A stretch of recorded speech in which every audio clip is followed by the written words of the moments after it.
चलो स्टार्ट कर रहे हैं। लास्ट क्लास मेरे ख्याल में जाते जाते ये वाला क्वेश्चन हो गया था आप लोग का। ठीक है, अभी हेडिंग लिखो आप लोग, special questions based on inverse of a matrix. ठीक है, चलो देखो। अभी वैसे तो इनवर्स कैलकुलेट करने का हमने देखा कि इनवर्स का फॉर्मूला क्या होता था, बताओ। Adjoint of A divided by determinant of A. ठीक है, और हम सबसे पहले क्या करते थे कि कोई भी सिचुएशन में डिटर्मिनेंट ऑफ ए निकाल लो, फिर एडजॉइंट ऑफ ए निकालो। अगर ये नॉन जीरो आया है तब तो आगे प्रोसीड करो, और अगर मानो कि यही in the first place zero आ गया तो फिर वहीं पे स्टॉप करो।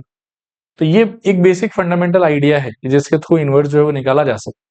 लेकिन इसके अलावा भी एक दो सिचुएशन ऐसा है कि जिसमें बिना ये फॉर्मूला लगाए भी आप इनवर्स का वैल्यू निकाल सकते, इनवर्स का वैल्यू आप कैलकुलेट कर सकते। तो हमको धीरे धीरे उन्हीं सिचुएशंस के बारे में थोड़ा सा जानना है, समझना है। पहला क्वेश्चन इसको देखो, A equals to this and B equals to this. पहले ये कह रहा है कि फाइंड ए बी, जो भी ए बी का आंसर आएगा उसके हेल्प से आपको ए का इनवर्स बताना है और आपको बी का इनवर्स बताना। ठीक है, ए और बी को आप कॉपी कर, ए बी निकालो, आप भी निकालो, मैं भी निकालूंगा। ए बी कॉपी करके ना ये काम करो कि पहले आप लोग ए बी ट्राई कर लो खुद से, ए बी निकाल लें। अच्छा, कोई एक आदमी जो है वो मुझे थोड़ा सा ए बी बता दो तो। यहाँ देखो, A into B is equals to, A का डिस्क्रिप्शन बताओ क्या है। 2 2 0, 2 2 0, नेक्स्ट 2 1 1, नेक्स्ट -7 2 एंड -3। ठीक है, एंड व्हाट अबाउट बी, वो क्या है, -5 6 2, -1 -6 -2, और नेक्स्ट 11 -18 और -2। चलेगा मेरे ख्याल में ये है। इससे जब आप मल्टीप्लाई करोगे तो I think this into this, तो -10 -2 -12 और 0, -12 जैसा कुछ आ जाएगा। फिर दिस इंटू दिस, तो आई थिंक 12 -12 और 0, ये 0 आएगा। फिर दिस इंटू दिस, तो आई थिंक कितना, 4 -4 एंड ये 0 आ जाएगा फिर से। दिस इंटू दिस, तो आई थिंक -10 -1 एंड +11, तो ये भी 0। मुझे लगता है कि सॉल्व करके ना ये -12 0 0 0 और -12 ऐसा कुछ आएगा आपके अल्टीमेटली। चलेगा, इसके आगे सब लोग अभी बोर्ड की तरफ देखो और सुनना और याद रखने का ट्राई करना मैं जो समझा। ठीक है, A B is equals to आपके लिए हो गया, आया ये वाला, इसको मॉडिफाई करके वी कैन टेक -12 कॉमन, अंदर आएगा 1 0 0 0 1 0 एंड 0 0 1। ठीक है, तो A B equals to basically आपके लिए हो गया -12 times of I. I hope कि समझ में आ रहा होगा। लास्ट क्लास हमने एक डेफिनेशन पढ़ा था, हमने डेफिनेशन के नाम पे ये पढ़ा था कि अगर दो मैट्रिक्स हो A and B, such that कि ए इंटू बी का प्रोडक्ट जो है वो अगर आई के इक्वल हो, तो इस मोमेंट पे आप दो बात बोल सकते हैं। आप कह सकते हैं कि ए का इनवर्स कौन होगा, बी, एंड बी का इनवर्स कौन होगा, ए। गिवन दैट कि A B is equals to I आना चाहिए, साथ ही साथ बी ए इक्वल्स टू भी क्या आना चाहिए, आई आना चाहिए। अभी यहाँ पे क्या है कि ए बी है, अच्छा बात, उधर आई है, ये भी अच्छा बात। खराब बात क्या है यहाँ, खराब बात है कि बीच में ना ये -12 भी है, ये खराब। अब यहां से ए और बी का इनवर्स निकालने के लिए एक आइडिया क्या हो सकता है, देखो एक आइडिया ये हो सकता है कि आप अगले स्टेप में -12 को पहले तो इधर शिफ्ट करो, तो आपको मिलेगा A B divided by what, -12 is equals to how much, I. चलेगा, लेकिन यहां से भी आपका बात बना नहीं। बात क्यों बना नहीं है, देखो कि यहां पर क्या होना चाहिए कि एक सिंगल मैट्रिक्स ए होना चाहिए, एक सिंगल मैट्रिक्स बी होना चाहिए, और उन दोनों का प्रोडक्ट किसके इक्वल आना चाहिए, आई के इक्वल आना चाहिए। ये बीच में ऐसे -12 फंसा हुआ रहेगा तो आपका काम नहीं बनेगा। तो इस स्टेटमेंट को जो है वो आप दो तरीके से इंटरप्रेट कर सकते हो यहां से आगे। One, you can think like कि ए डिवाइडेड बाय -12 करके इंटू बी करके कितना आ रहा है आपके पास में, आई। एंड दूसरा यू कैन थिंक लाइक कि A into B divided by -12 करके फिर से कितना आ रहा है आपके पास में। या तो आप इसको ऐसे इमेजिन कर लो, और या फिर आप इस सेम सिचुएशन को ऐसे इमेजिन करो। अगर ऐसे इमेजिन करोगे तो बी इंटू जो भी कुछ एक सिंगल स्ट्रक्चर करने से आई आ रहा है वो स्ट्रक्चर बी का इनवर्स हो जाएगा। और सिमिलरली अगर ऐसे इमेजिन करते हो तो ए इंटू जो भी कुछ करके मान लो कि सिंगल आई आ रहा है आपके पास में, वो वाला पूरा का पूरा ब्रैकेट के अंदर का मसाला बिकॉज ऑफ डेफिनेशन, ठीक है, वो आपका ए के इनवर्स का वैल्यू है। लॉजिक ये है, देखो कि ए इंटू समथिंग आई आना चाहिए, ए इंटू जो भी करके आई आएगा वो ए का इनवर्स हो, एंड बी इंटू समथिंग करके आई आना चाहिए, बी इंटू जो भी समथिंग करके आई आएगा वो क्या हो जाएगा, बी का इनवर्स हो जाएगा। तो यहां पर तो ए बी दोनों के नीचे -12 था। अब इस पूरे -12 को ये तो इकट्ठा ए के नीचे शिफ्ट कर दो, और या फिर इसको आप इकट्ठा किसके नीचे शिफ्ट कर दो, बी के नीचे शिफ्ट कर दो। अगर ए के नीचे शिफ्ट किया तो यहां से इंटरप्रिटेशन ये होगा कि B times A divided by -12 is equals to I आ रहा है, therefore inverse of B will become who, A divided by -12। And similarly अगर इकट्ठा बी के नीचे शिफ्ट कर देते हो तो यहां से आपका लॉजिक, आपका इंटरप्रिटेशन ये बोलेगा कि अच्छा ए इंटू बी अपॉन -12 कितना आ रहा है आपके पास में, आई, देयरफॉर ए का इनवर्स क्या होना चाहिए, बी अपॉन -12। ठीक है, तो यहां से हम आगे बोलेंगे, देखो क्या मतलब, ये तो एक्सप्लेनेशन था, करना आपको ऐसे है। और यहां से आप कह सकते हो कि देयरफॉर बी का inverse will become -1/12 times of A, and A का inverse will become -1/12 times of क्या, बी। ठीक है, चाहो तो यहाँ छोड़ भी सकते हो, और ये फिर जो ए और बी का खुद का वैल्यू है उसको एक बार वहां मेंशन कर दो। ठीक है, तो अगर मैं अगले पेज पे लिख ही दूं तो बी का इनवर्स अल्टीमेटली क्या हो जाएगा आपके लिए, -1/12 टाइम्स ऑफ ए का स्ट्रक्चर बताओ, 2 2 0 2 1 1 2 -3, ऐसा यही था। हाँ ठीक है, और सिमिलरली ए का इनवर्स बताओ, -1/12 टाइम्स ऑफ बी का आंसर बताओ, 5 6 2 -5 6 2, ओके, -6 -2 -18 और -2, ओके, ये आपका आंसर। -1/12 को आप आर भी छोड़ दे तो कोई इशू नहीं है, चलेगा। ठीक है, तो अब देखो कि इसमें भी निकालना तो हमको इनवर्स ही था, बट एक ऐसा सेट ऑफ इंफॉर्मेशन था मेरे पास में जिसके हेल्प से I did not have to go for this fundamental formula कि adjoint A by determinant A कर, बिना वो किए भी मेरे को ए का इनवर्स भी मिल गया और मेरे को बी का इनवर्स भी मिल गया। तो एक ये प्रोफाइल हो सकता है, क्लियर मेरे ख्याल में।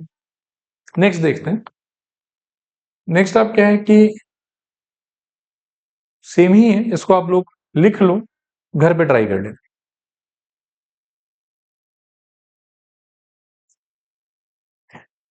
ठीक है, यहां से अगले क्वेश्चन की तरफ चलते हैं, इसको एक बार पढ़ लो। हम हालांकि इसको करेंगे नहीं, हाँ, इसी का एक और बड़ा भाई है, हम इसको करके बस जैसे मैं उस वाले को दिखाऊंगा करके, आप उसी तरीके से इसको घर पे ट्राई कर लेना, पढ़ लो एक बार बस लिख कि क्या दिया। ये कह रहा है कि कोई एक मैट्रिक्स है ए 2/2 का, जो किसी इक्वेशन को सेटिस्फाई करेगी। ठीक है, और इस सिचुएशन में आपको ए इनवर्स का वैल्यू जो है वो ढूंढ के बता, इस गिवन इन्फॉर्मेशन के साथ। ठीक है, सेम क्वेश्चन 2/2 की जगह पर आपके लिए 3/3 का भी आ सकता है, कि एक आपको सुंदर सा मैट्रिक्स बता दिया कि ये मैट्रिक्स है, ये भी बोल दिया कि पहले तो ये दिखा दो कि ये इसको सेटिस्फाई करेगा, और ऐसा बोले चाहे ऐसा बोले, बात तो एक ही है। ठीक है ना, इसमें से एक चीज याद रखना, जो मैट्रिक्स पॉलिनोमियल के टाइम पर सिखाया था, कि इक्वेशन में जब कभी भी आप एक्स को मैट्रिक्स से रिप्लेस करोगे तो कांस्टेंट टर्म की जगह पर आप क्या कर दोगे, constant term into identity matrix of the same order. ठीक है, और इसमें ऑलरेडी बना बना के दे दिया है पूरा अच्छे से, और इस सिचुएशन में बोल रहे कि पहले तो ये शो कर दो, और शो करने के बाद में आपको इस इक्वेशन की हेल्प से क्या फाइंड करना है, यहाँ पर ए। क्लियर मेरे ख्याल। तो हम इसको अटेम्प्ट करते हैं, ये वाले क्वेश्चन को एज होमवर्क आप लोग खुद से ट्राई कर लीजिए। ठीक है, चलिए बिगिन करते हैं। लिखिए सोल्यूशन एलएचएस, क्या है आपके एलएचएस में स्टेटमेंट, a² -4a -5i, तो a² -4a -5 times of i, और a² को कहना है कि आप साइड में खुद से फाइंड कर लें। तो a आपको दिया हुआ 1 2 2 2 1 2 2 2 1 2 2 2 1 2 2 2 1 इनटू 1 2 2 2 1 2 एंड 2 2 1। इसको सिंप्लीफाई करोगे तो मेरे ख्याल में 1 4 4 8 तो 9, फिर से 2 2 4 8, फिर मेरे ख्याल में 2 4 2 2 4 2 8, फिर नेक्स्ट दिस इनटू दिस तो 2 2 4, फिर से 8, दिस इनटू दिस तो आई थिंक 4 5 एंड 4 तो 9, फिर नेक्स्ट दिस इनटू दिस तो 4 6 8 लास्ट वाले में दिस इंटू दिस, तो ये 9 आ रहा है क्या, 2 4 6 और 2 नहीं 8 आ रहा है शायद, अच्छा 8 8 9 आएगा ना, ठीक है ऐसा कुछ आएगा। दिस इज इक्वल्स टू, इस जगह पर 8 नॉट 8 सॉरी 9 8 8, नेक्स्ट वाले में 8 9 8, नेक्स्ट वाले में 8 8 9, माइनस 4 टाइम्स ऑफ 1 2 2 2 1 2 2 2, ठीक है, और माइनस 5 टाइम्स ऑफ 1 0 0 0 1 0 0 0, ऐसा कुछ। सॉल्व करने पे देखो, वैसे चाहें तो एक स्टेप बढ़ा के इसको अंदर ले जाने का ट्राई कर सकते हैं, बट मैं डायरेक्टली ही कैलकुलेशन कर लेता हूँ। 9 माइनस 4 इंटू 1 माइनस 5 इंटू 1, तो ओवरऑल 0 हो जाएगा शायद, ठीक है।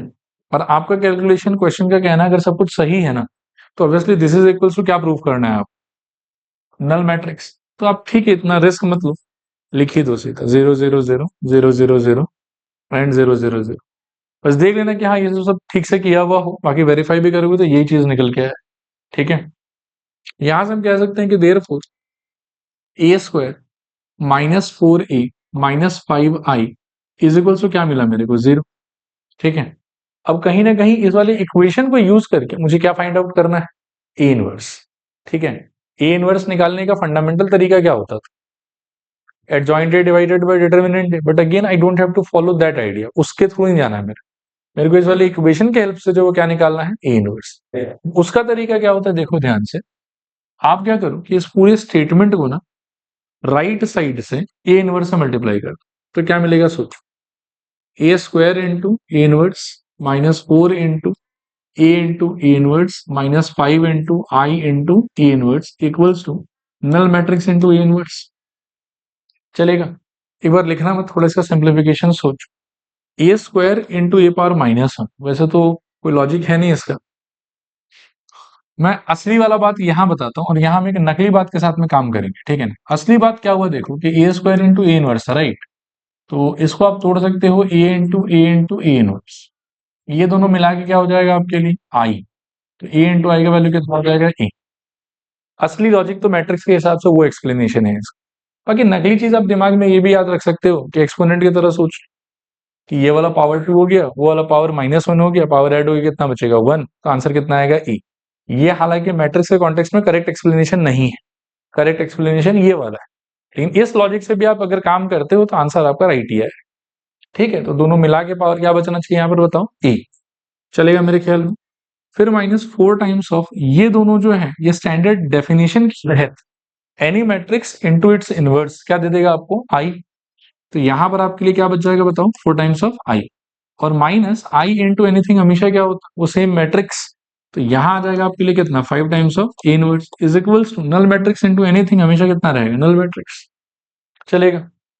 इसको उठा के उधर ले चलो, तो आपको मिल गया कि a minus 4 times of I is equals to what, 5 times of A का इनवर्स। अब a का वैल्यू डाल दो यहाँ, ठीक है ना, तो a का वैल्यू डालोगे तो क्या था a का वैल्यू, ये वाला था ना, तो 1 2 2 2 1 2 और बोलो 2 2 1, -4 टाइम्स ऑफ आई है, तो इसको भी सीधा ही खोल लो, 4 0 0 0 4 0 0 0 इज इक्वल्स टू में आपको मिलेगा 5 टाइम्स ऑफ ए का इनवर्स, ऐसा कुछ, ठीक है। फिर यहां से देखो क्या होगा, जब आप इसको सिंप्लीफाई करोगे तो 1 माइनस 4 आई थिंक कितना आ जाएगा यहाँ पर, -3, 2 माइनस 0, तो 2 2 और बोलो 2 -3 अगेन 2, नेक्स्ट 2 2 -3 एंड उधर 5 चिपका हुआ था, राइट, उसको थोड़ा इधर ले आओ, this implies 1/5 times of this is equals to, ठीक है, ठीक है। तो एक ये आइडिया भी हो सकता है कि जिसमें आपको पहले बोलेगा कि कोई एक इक्वेशन सेटिस्फाई करके दिखा दो, और उस इक्वेशन के राइट हैंड साइड से आप क्या करना कि ए इनवर्स जबरदस्ती मल्टीप्लाई करना, और फिर आप सॉर्ट आउट करके यू विल फाइंड कि ए इनवर्स का वैल्यू बहुत ही इजीली जो है वो हम निकाल सकते without using the actual formula of adjoint A divided by determinant. In case अगर ये वाले ए के लिए वो फॉर्मूला भी लगाते हो तो आंसर तो सेम ही आना है, ठीक है। तो एक प्रोफाइल ये वाला भी होता है इसका, ये वाला क्वेश्चन जो है वो पीडीएफ से देख के आप लोग खुद से ट्राई करें, ठीक है। आगे चल रहे हैं यहां से, नेक्स्ट आप देखो इसको, सोच लो एक बार क्या हो सकता है, find x and y such that this is equals to 0 बोल रहा है and hence find A inverse where A equals to this.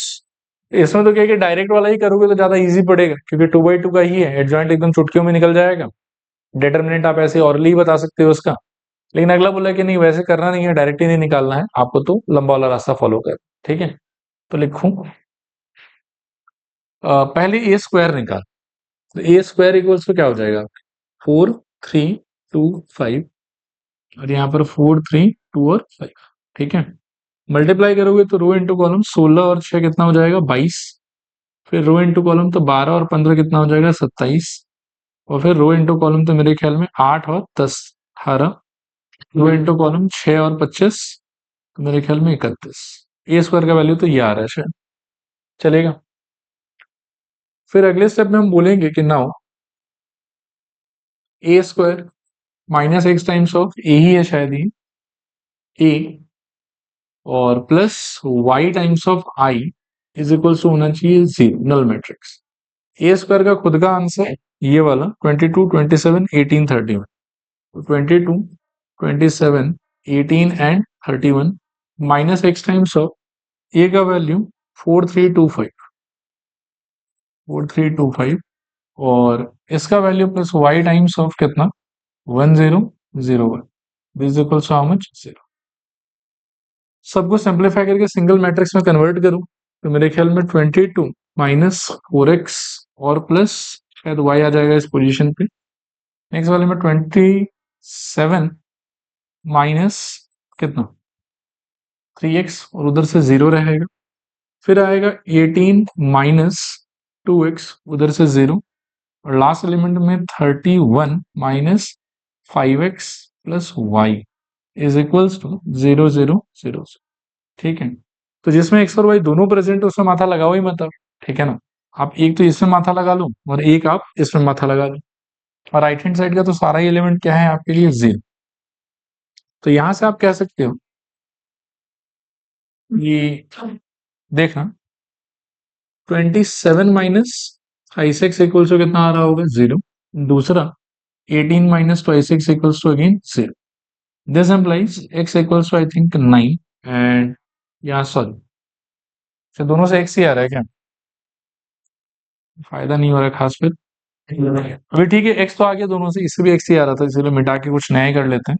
किस पे फोकस करो फिर, क्या हो जाएगा बताओ, 31 माइनस 5 टाइम्स ऑफ 9 और plus Y is equal to 0। तो 31 माइनस 45 कितना आ जाएगा 14, मतलब -14, और यहाँ से वाई इक्वल टू कितना आ जाएगा आपके लिए 14। चलेगा, तो एक्स भी मिल गया आपको और आपको क्या मिल गया वाई। अब एक्स और वाई के मिलने के बाद यही वाला स्टेटमेंट हमको रीराइट करना है फिर से। तो देखो क्या होगा, A square minus it was 9 A और plus 14 I is equal to 0। फिर से सेम ड्रामा ए इनवर्स ढूंढने के लिए A square into A inverse minus 9 times of A into A inverse and plus 14 into I into A inverse equals to 0। This implies यहां से बचेगा A, यहां से बचेगा I think 9 times of I, और यहां से बचेगा प्लस 14 टाइम्स ऑफ ए का इनवर्स इक्वल्स टू 0।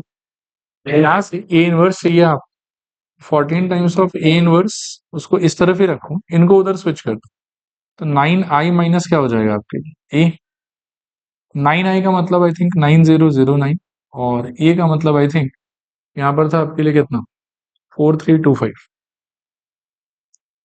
ठीक है, सॉल्व करने पे 9 - 4 का वैल्यू 5 -3, और यहाँ पे -2, 9 - 5 का वैल्यू फिर से 4।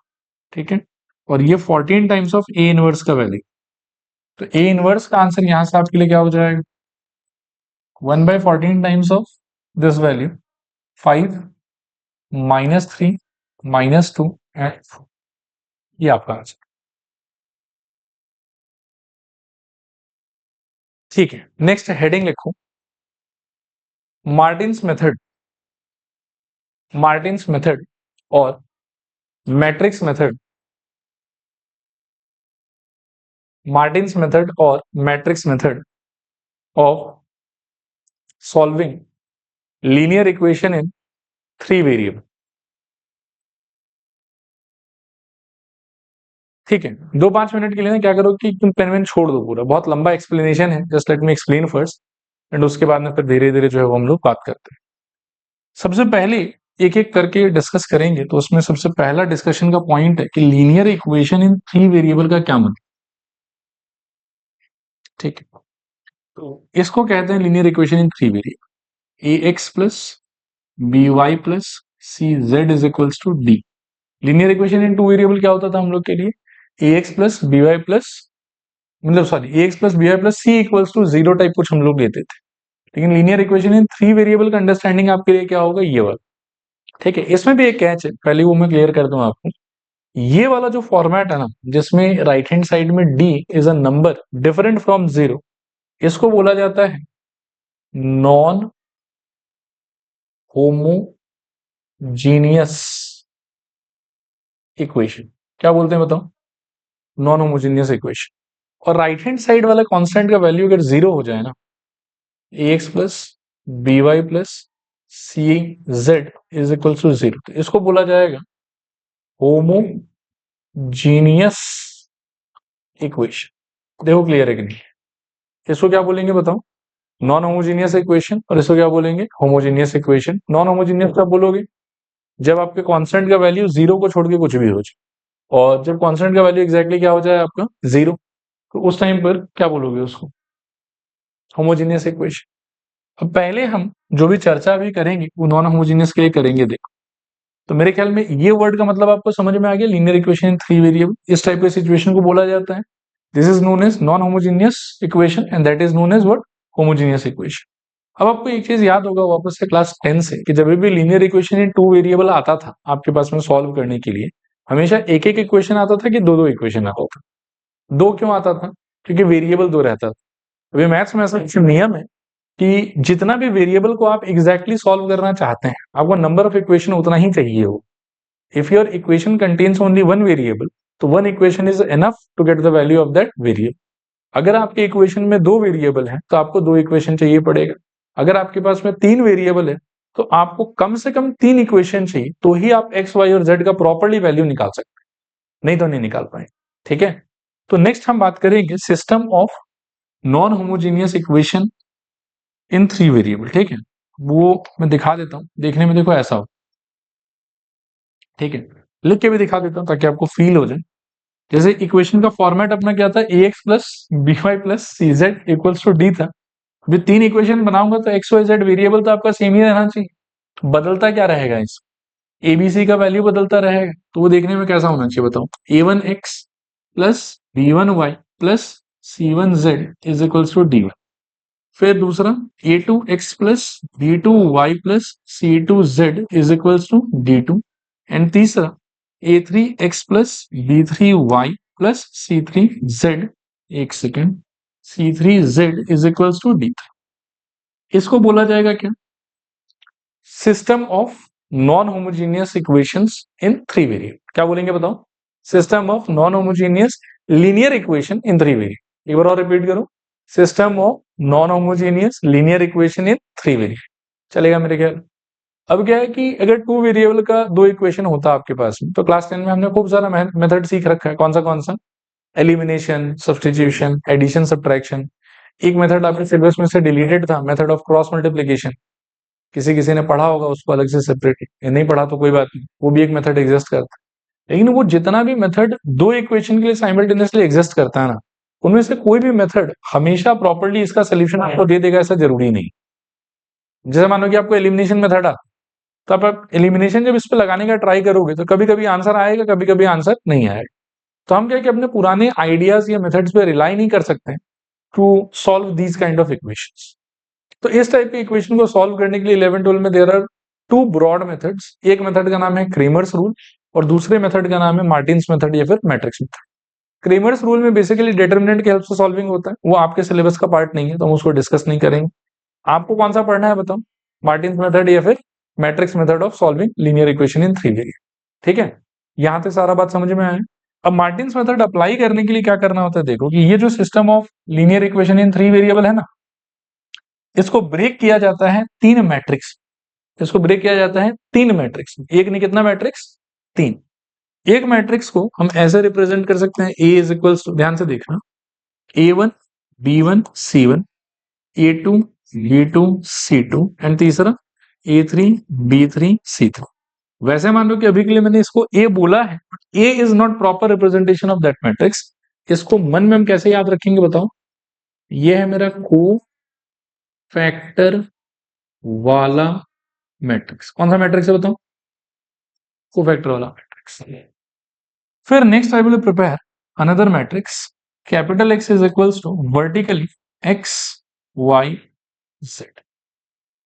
ठीक है, और इसमें भी again for now I have used X for representing this, लेकिन इसको मन में कैसे याद रखना है? वेरिएबल वाला मैट्रिक्स। ठीक है, और लास्टली हम एक थर्ड मैट्रिक्स प्रिपेयर करेंगे, B is equals to again vertically D1 D2 D3। ठीक है, इसको कैसे याद रखोगे? कांस्टेंट वाला मैट्रिक्स। देखो यहां तक समझ आया कि नहीं? मतलब पूरे सिस्टम से if you want, if you try, आप इस तीन टाइप का मैट्रिक्स जो है एक्सट्रैक्ट कर सकते हैं। पहले का अंडरस्टैंडिंग क्या होगा कि ये सारे कोफिशिएंट्स को रिप्रेजेंट कर, दूसरे का अंडरस्टैंडिंग क्या होगा कि ये वेरिएबल्स को रिप्रेजेंट कर रहे हैं, और थर्ड वाले का अंडरस्टैंडिंग क्या होगा? वो सारे कांस्टेंट को रिप्रेजेंट कर। अब क्या है कि अगर इस टाइप का एजम्पशन आप ले लेते हैं ना, तो लेने के बाद में देखिए क्या होगा कि आप इस पूरे सिस्टम को you can write it in a very short form like this.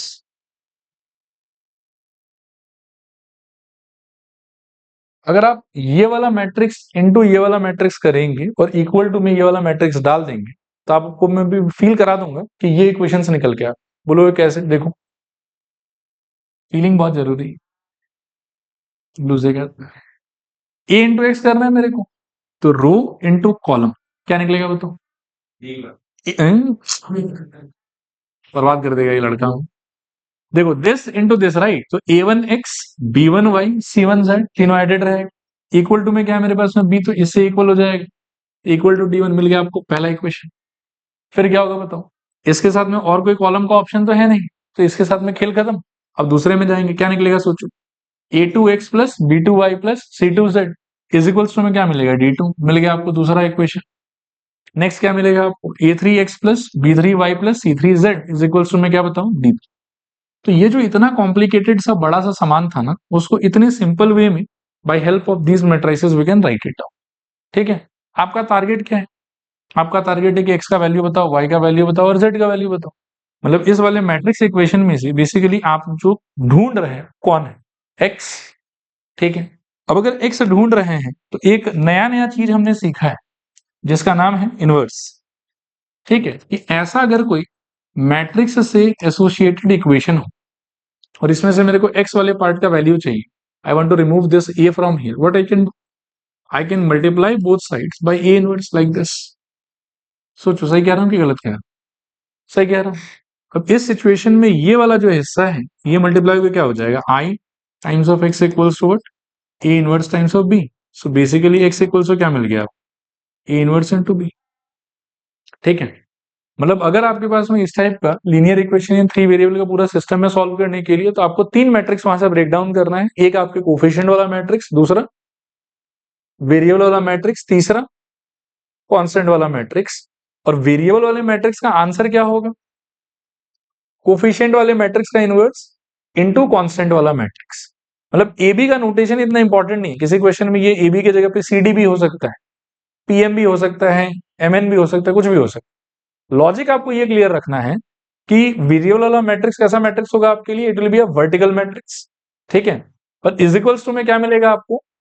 Coefficient वाले मैट्रिक्स का इनवर्स टाइम्स ऑफ कांस्टेंट वाला मैट्रिक्स। रिपीट करो मेरे साथ में, क्या है बताओ?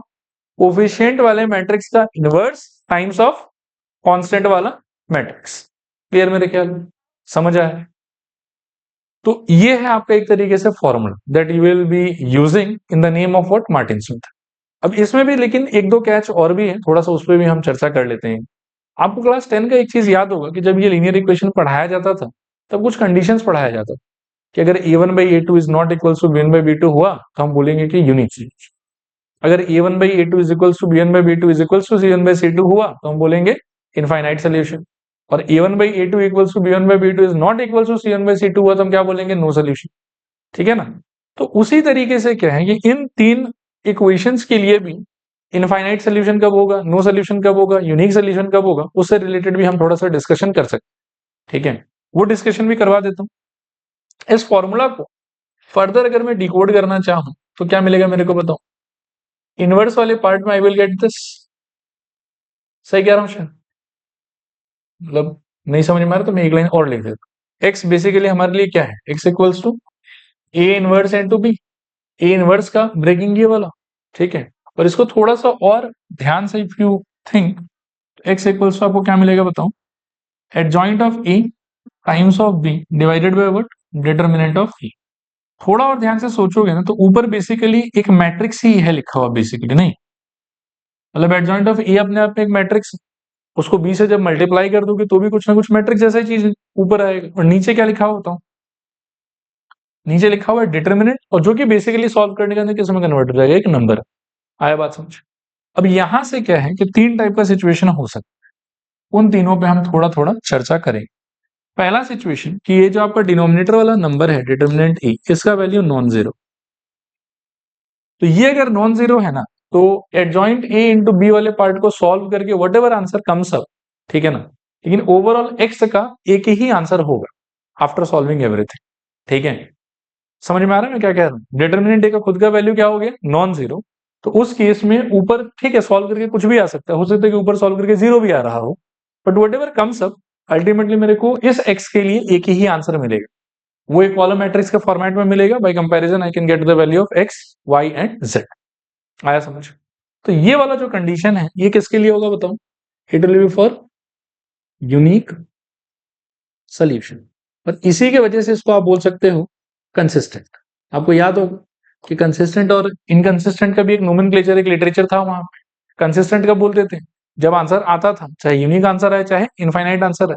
और इनकंसिस्टेंट कब बोलते थे, जब आंसर नहीं आता था। ये क्लियर है मेरे ख्याल में। इसके अंदर अगला पॉसिबिलिटी क्या है देखो, कि हो सकता है कि आपके डिटरमिनेंट ए का वैल्यू खुद से हो जाए जीरो। ठीक है, और इस सिचुएशन में टू बी ऑनेस्ट इसी का आप समझो कि दो पॉसिबिलिटी है। मैं इसको ना ऐसे लिख देता हूं देखो, इससे एक पॉसिबिलिटी हो सकता है कि डिटरमिनेंट ए खुद क्या हो गया, जीरो। और यहां से फिर दो पॉसिबिलिटी हो सकता है कि determinant A zero comma adjoint A into B is not equal to zero. और दूसरा पॉसिबिलिटी कि डिटरमिनेंट ए जीरो लेकिन एडजॉइंट ए इंटू बी वो भी जीरो। एक बार देखना ध्यान से, ठीक है। अगर ये नॉन जीरो हुआ तो ऊपर कहानी कुछ भी ले लो कोई फर्क नहीं पड़ता, आंसर तो मेरा कुछ ना कुछ आ ही जाएगा, और जो आएगा वो सिंगल आंसर आएगा। ठीक है, लेकिन अगर ये खुद जीरो हो गया ना तो फिर दो ऑप्शन कि हो सकता है कि ये तो जीरो हुआ, डिनोमिनेटर तो जीरो हुआ, लेकिन न्यूमरेटर में कुछ ना कुछ नंबर रहा। ठीक है, और दूसरा ऑप्शन है कि अगर ये जीरो हो जाता है और साथ ही साथ न्यूमरेटर भी क्या हो जाता है, जीरो हो जाता है। अब अगर ये वाला केस है फर्स्ट वाला कि डिनोमिनेटर भी जीरो और साथ में न्यूमरेटर का वैल्यू नॉन जीरो, तो ये सिचुएशन होगा नो सोल्यूशन। सोचो क्यों। मान लो कि ऊपर सॉल्व करके मेरे को आंसर मिला 1 2 3 कॉलम मैट्रिक्स और नीचे जीरो है, तो आपका आंसर फिर उस केस में कैसा दिखने लगेगा, 1/0, 2/0, 3/0, but any number divided by zero is not possible. इसीलिए ये कंडीशन होने से कि denominator of this formula is zero but numerator is non zero, उस केस में आंसर क्या हो जाएगा आपका, नो सोल्यूशन। ठीक है, और नो सोल्यूशन मतलब कंसिस्टेंट इनकंसिस्टेंट में से क्या बोल दोगे इसको, इनकंसिस्टेंट। समझ में आ रहा है। और अगर ये वाला हुआ कि डिटरमिनेंट ए यानी कि फॉर्मूला का डिनोमिनेटर जीरो और एडजॉइंट ए इंटू बी का आंसर भी जीरो, मतलब न्यूमरेटर में भी जीरो, तो इस केस में फिर दोनों बात हो सकती है। इस केस में कभी कभी you might face infinite solution और कभी कभी you may face no solution. ठीक है, इनफाइनाइट सोल्यूशन कब आएगा, नो सोल्यूशन कब आएगा, उससे रिलेटेड मैं एक बात अभी बोलूंगा, उसको बहुत ध्यान से सुन के याद रखने का ट्राई कर। ठीक है, मेरे को एक बार क्लास 10 वाला कंडीशन याद दिलाओ तो यूनिक सोल्यूशन का कंडीशन क्या था, a1/a2 is not equals to b1/b2. What about infinite solution? a1/a2 is equals to b1/b2 is equals to c1/c2. And what about no solution? a1/a2 is equals to b1/b2 is not equals to C1/C2। अब क्या देखो, आपके पास में 3 equation, suppose करो कि आपने determinant ए को solve किया, 0 आया, एडजॉइंट ए निकाला, इनटू बी किया, उसका भी आंसर 0 है। उसके बाद में क्या है ना कि आप उसको ध्यान से देखना, अगर किसी भी एक पेयर ऑफ इक्वेशन के लिए, चाहे फर्स्ट वाला सेकंड वाला, चाहे सेकंड वाला थर्ड वाला, चाहे फर्स्ट वाला थर्ड, किसी भी एक पेयर ऑफ इक्वेशन के लिए अगर इस टाइप का कंडीशन आपको दिख जाता है ना, देखना ध्यान से, इस टाइप का कंडीशन कि A1/A2 is equal with B1/B2 is equal with C1/C2 is not equal with D1/D2। अगर ऐसा दिख गया, मानो कि ये तो मैंने फर्स्ट और सेकंड इक्वेशन के लिए लिखा है, same relationship could be written for second and third, और it can also be written for first and third.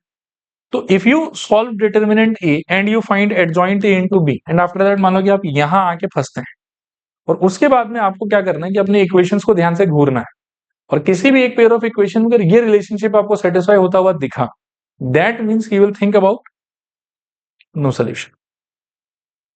और अगर ये हुआ लेकिन किसी भी पेयर ऑफ इक्वेशन में ये नहीं हुआ, then you will think about infinite solution. देखो आया समझ के नहीं आया समझ? नो सोल्यूशन का अपना खुद का एक कंडीशन है, तो ये होने से दोनों बात हो सकता है, नो सोल्यूशन भी हो सकता है और इनफाइनाइट सोल्यूशन भी हो सकता है। तो इसके साथ साथ मैं यहां लिख देता हूं नो सोल्यूशन के लिए क्या होना चाहिए, अब आप लोग बताओ। A1/A2 is equals to B1/B2 is equals to C1/C2 is not equals to D1/D2। ये मैंने इक्वेशन 1 2 के लिए लिखा है, but that can be verified for second and third और फर्स्ट। ठीक है, तो मतलब ये दोनों मिला, और साथ में ऐसा रिलेशनशिप किसी दो इक्वेशन के लिए मिल गया, फर्स्ट सेकंड के लिए, सेकंड थर्ड के लिए, या फिर फर्स्ट थर्ड के लिए, तो उस केस में मेरा कंक्लूजन क्या होगा कि it is going to have no solution. लेकिन ये दोनों मिला है और ऐसा किसी के लिए भी नहीं मिला है, तब मेरा कंक्लूजन क्या होगा, इनफाइनाइट सोल्यूशन। और इनफाइनाइट सोल्यूशन आया तो क्या बोलोगे, कंसिस्टेंट, और नो सोल्यूशन आया तो फिर से क्या बोलोगे, इनकंसिस्टेंट। देखो क्लियर है कि नहीं? ठीक है, तो ये हो गया आपकी कंडीशन ऑफ कंसिस्टेंसी वगैरह। ठीक है, अब कुछ लिख लो, एक दो बात मैं बोल देता हूं, हो गया एक्सप्लेनेशन पूरा डन है, क्वेश्चन करना है नेक्स्ट। ठीक है, लिखो नॉन होमोजेनियस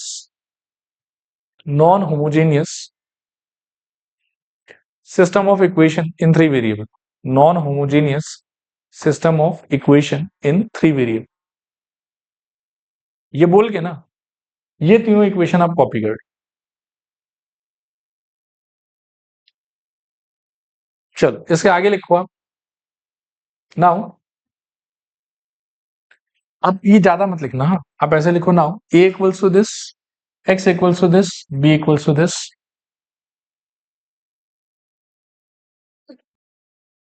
इसके आगे लिखो the above system, the above system, the above system can be written as, can be written as, उसके नीचे लिखना ये वाला चीज, ax equals to b, ax is equals to b। उसके नीचे आप ये वाली चीज को कॉपी करो, solution to this is given by x equals to a inverse into b। बाकी यहां से लेके यहां तक कॉपी कर लो, मैट्रिक्स डिवाइडेड बाय नंबर वाले बात तक। इसके आगे आप हेडिंग लिखो conditions of consistency, conditions of consistency, चलेगा? एक बार ना यहां पर देखो, वैसे तो शुद्ध अंग्रेजी में ऐसे लंबा लंबा लिख सकते हैं, but I will still suggest कि आप ये पेज बना लीजिए, इसी पेज में सब कुछ है। और इनफाइनाइट सोल्यूशन के नीचे आप लिखिएगा, क्या लिखिएगा बताइए, इनकंसिस्टेंट, और इसमें लिखिएगा कंसिस्टेंट। ठीक है, कर इसको एज इट इज कॉपी कर, आप मतलब यहां से लिखना स्टार्ट करो, हाँ इस पिंक लाइन के नीचे से, एंड राइट डाउन एवरीथिंग। वहां चला गया। देखो थोड़ा बदलाव है, ये इनफाइनाइट के नीचे आपको बोलना है क्या, कंसिस्टेंट। हाँ ये गलती से लिख दिया, ये हो जाएगा कंसिस्टेंट और वो हो जाएगा इनकंसिस्टेंट।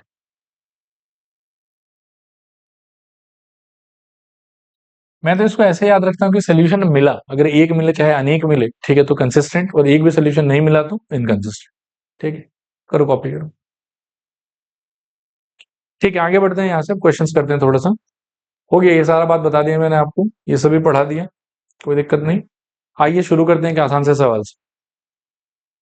इसको तो वैसे आराम से भी सॉल्व कर सकते थे, बट थोड़ा सा वही मैट्रिक्स का फील दिलाने के लिए पहले थोड़ा एक इजी क्वेश्चन ले ली।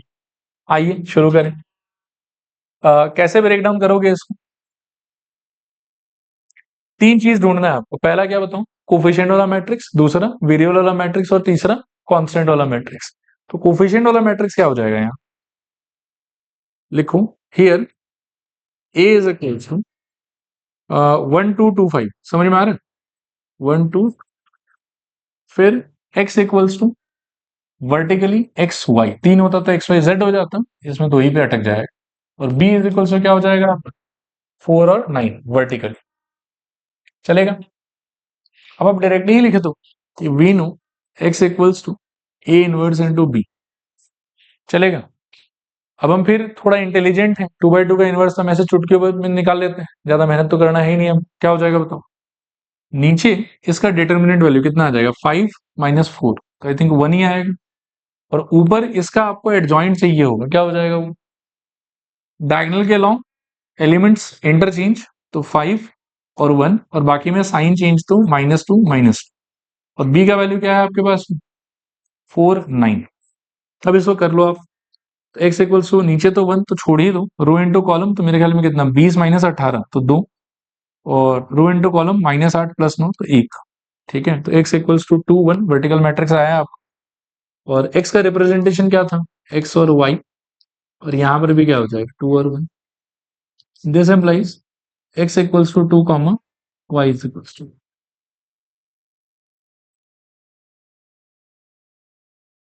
चलो आगे चल रहा है, इसको देखो। ये आज के लिए हमारा लास्ट रहेगा, ढंग से इसको कर लेते हैं बस। इक्वेशन लिख लो पहले आप लोग।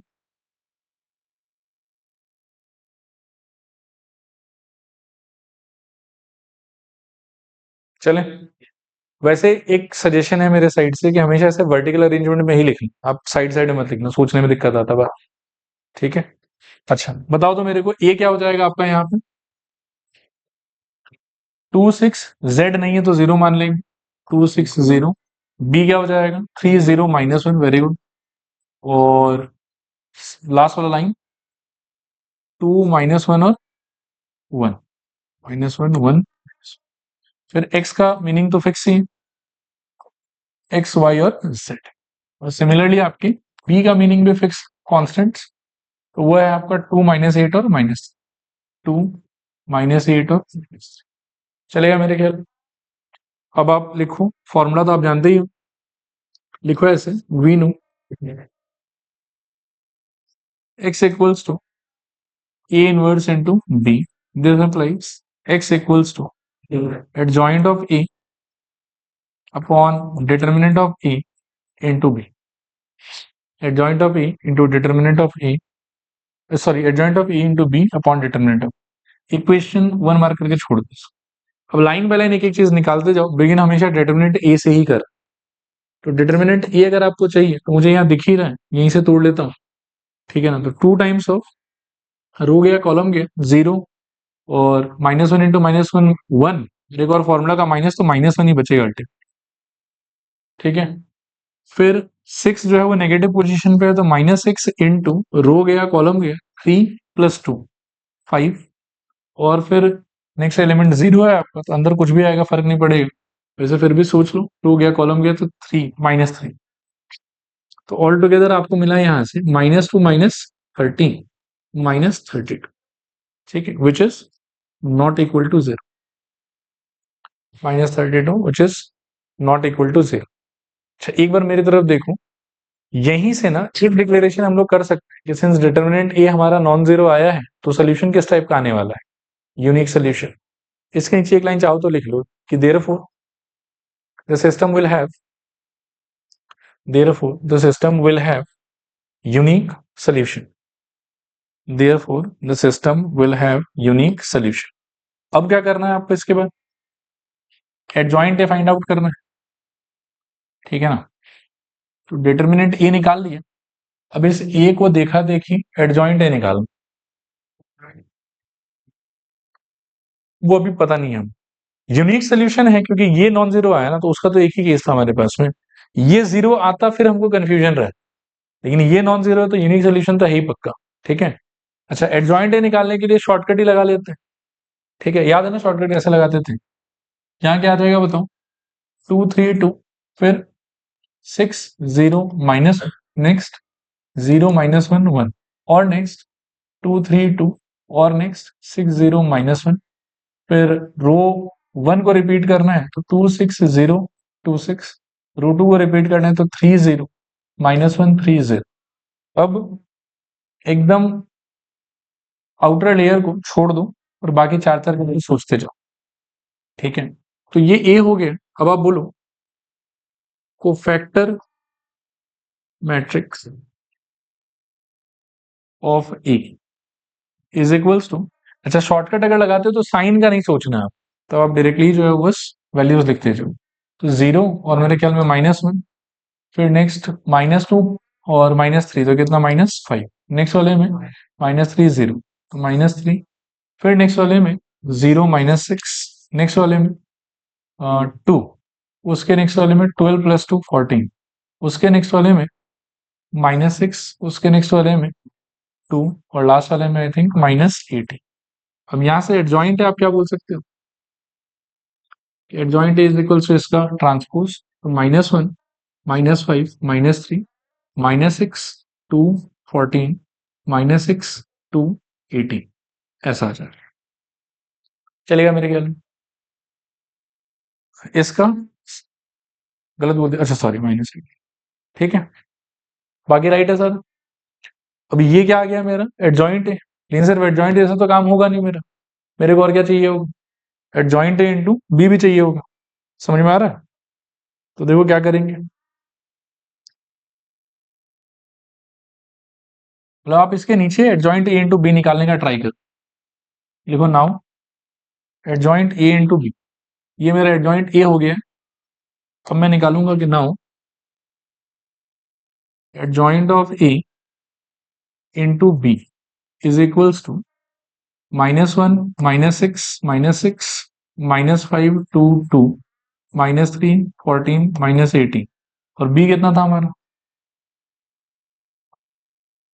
2 -8 -3, ओके 2 -8 -3, ठीक है। अब एक एक करके एलिमेंट्स डालो इसमें, तो -2 + 48, -2 + 48 और प्लस कितना 18, अगले एलिमेंट में -10, फिर -16 एंड माइनस मेरे ख्याल में कितना 6, फिर नेक्स्ट वाले में -6 14 इंटू 8, तो 80 और 32 112, क्या देखो तो ये -112 ही होगा ना, और 18 इंटू 3 मेरे ख्याल में कितना 54, क्या तो +54। इनका सिंप्लीफाइड रिजल्ट सोचो एक बार, 64 और देखो एक बार 118 और 54 -30 64 नेगेटिव में होगा शायद, नेगेटिव -64, देखो ये होना चाहिए शायद ओवरऑल, ठीक है, ये -16 था, चलेगा। तो ये आया आपका किसका value, adjoint A into B का वैल्यू। अब आप लिखो कि equation 1 implies X equals to क्या था आपके लिए, adjoint A into B upon में it was determinant of A. So determinant of A जो है वो हम लोग का आया था -32 ना, तो इसको आप ऐसा करो कि बाहर ही लिख लो -1/32, और इसका जो भी आंसर आया है उसको यहाँ नोट डाउन करो, 64 -32 एंड -60, तो देखो माइनस भी अंदर जाएगा और 32 से ये लोग डिवाइड भी होगा, तो क्या हो जाएगा -2 1 2, और इस तरफ आपके पास में क्या है x, यहाँ पर आप वर्टिकली एक्सपेंड करके लिख लो XYZ, so x equals to it became -2, y equals to it became 1 and z equals to it became 2, this is our देखो क्लियर है कि नहीं? समझ में आ गया? ओके, ठीक है, यहीं पे आज रुक जाएंगे।